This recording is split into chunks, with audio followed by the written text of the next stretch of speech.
talked about spending a large portion of your career finding that balance that's, such a important part of being a player in the position that you're in, of going and getting your offense when you know that you can versus, kind of supporting and elevating the rest of the team.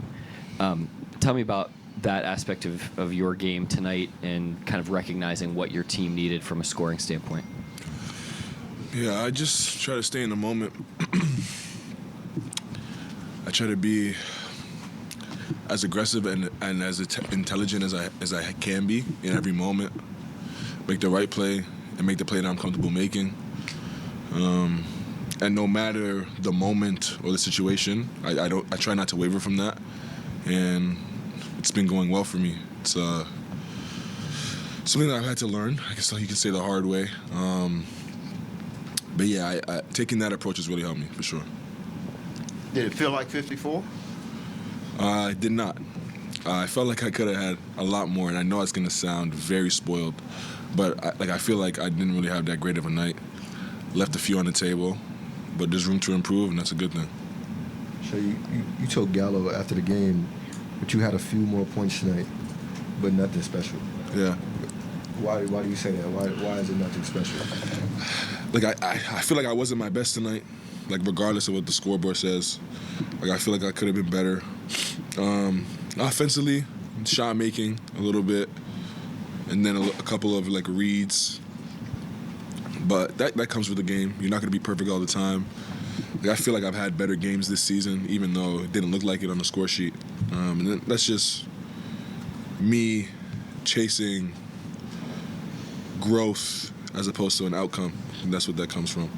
And so much of the conversation about you as a scorer to this point was, you're so efficient, you're prolific, you're consistent, but you hadn't had 50 like so many of the other great scorers. I guess, do you find that special at all, considering what it for you in your game to get 50? Do you dwell on that at all? No, it's more of a mentality thing. And I think this season I've taken a leap in my mental, to kind of explain it. In the past, I've been hyper-focused on efficiency, and in moments I would not defer, but I would be conscious of it, and I think it would affect my decision-making. And this year, I think I've got over the hump of not worrying about efficiency and just playing and just being aggressive and seeing where I end up. And I think that's why I've had some 40 points after 3 quarters and 50 tonight. I'm just playing. Tonight wasn't the most efficient, but I was aggressive. I took shots I was comfortable shooting. They ain't going as much as I liked, but it's part of the game. You get better, and that's what I'm after. Shai, Kaysen's in the 95th percentile as a cutter this season. How has it been like for you playing off of him, kind of seeing how he reads the floor? Yeah, Kaysen does all the little things. He understands the game really well on both ends of the floor. Like you said, his cutting, it's his spacing, just his reads when he plays off the catch. And ultimately, guys like that make it easier for a guy like me, just because the defense has to worry about them in so many other ways, even when they don't have the ball. And obviously, I have the ball most. So him being a threat and the defense having to guard him makes life easier on me. Going back to high school or any level, do you remember scoring 50 points in a game?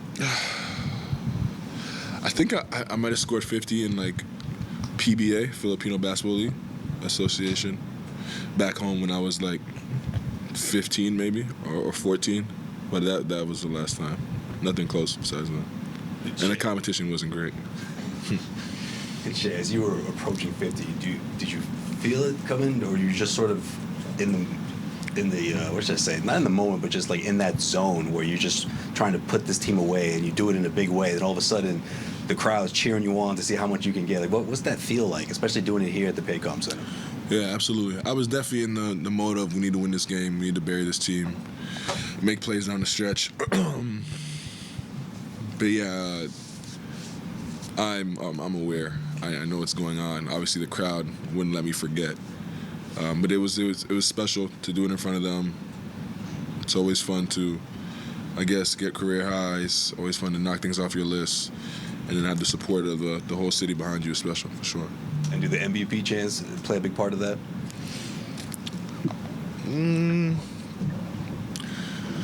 They do feel good every time I get them. I don't ever take them for granted.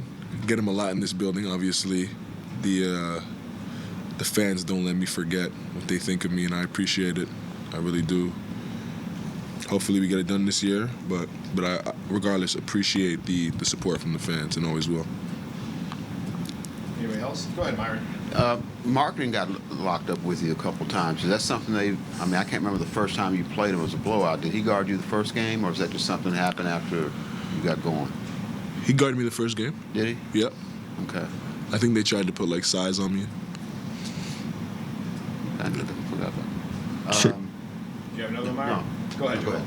Shay, you just were talking about how this season you stopped thinking about efficiency. I guess I just wonder, like, possession to possession, what that looked like for you before, how that maybe hindered you before, and possession for possession, what that's looked like this year in terms of throwing that out of your mind. I think like in the past I would take a shot or make a play more so out of my comfortability than what the defense is giving me. And I think that kind of held me back in a way, just from being a weapon in every aspect of the game offensively. Like, let's say I'm being gapped, or like they're giving me space coming down the court, and like I shoot plenty of shots. I can shoot threes, but because I'm not having my best night efficiency-wise, I'll come down and shoot like a mid-range, something that I make at a higher clip. You know what I mean? Like just small things like that. Now, obviously, it might not seem huge, like it might not be glaring, but things like that go a long way. And just for your confidence and just for your aggressiveness throughout games, like just to not waver, not worry about the efficiency, and just worry about like taking what they give you and trusting your work. And it's easy to say, but like in the moment, just make sure I get that done has been a vocal point for me. I guess maybe a crazy question, but you're up to, at least coming into today, you were at 60% from two. The changes in your mindset, do you think that's almost led you to be more efficient? Like, what do you think that the aftermath of that has been? Yeah, I think it's made me a better player. It's made me harder to guard. It's my coach, like Nate Mitchell. He always I kind of had a game like, and I played back into, I guess, the not trusting my work, and he gave me a phrase, and it was like just play at the beat of your own drum and don't worry about anything else. And that really hit home for me, and because of that, I when I'm out there, I shoot shots I want to shoot. I shoot shots I'm comfortable shooting, and I'm taking what the defense gives me, and I live with the results from there. Last one for Shai. I don't know that it was relevant necessarily to today, but these past 3 or so games, it feels like you're getting a little bolder with some of the passes you're trying to throw. Like you're making reads we maybe hadn't seen in the past. I guess how much have you tried to emphasize, you're throwing like live dribble skip passes. Like how much are you trying to emphasize stretching that part of your game? That also comes with taking what they give me, and I think because of the mindset and because of the aggressiveness, it's made those reads and those passes easier to see. And I think that's just a trickle effect from the mentality that I guess you can kind of say implemented this year. Thank you, Shai.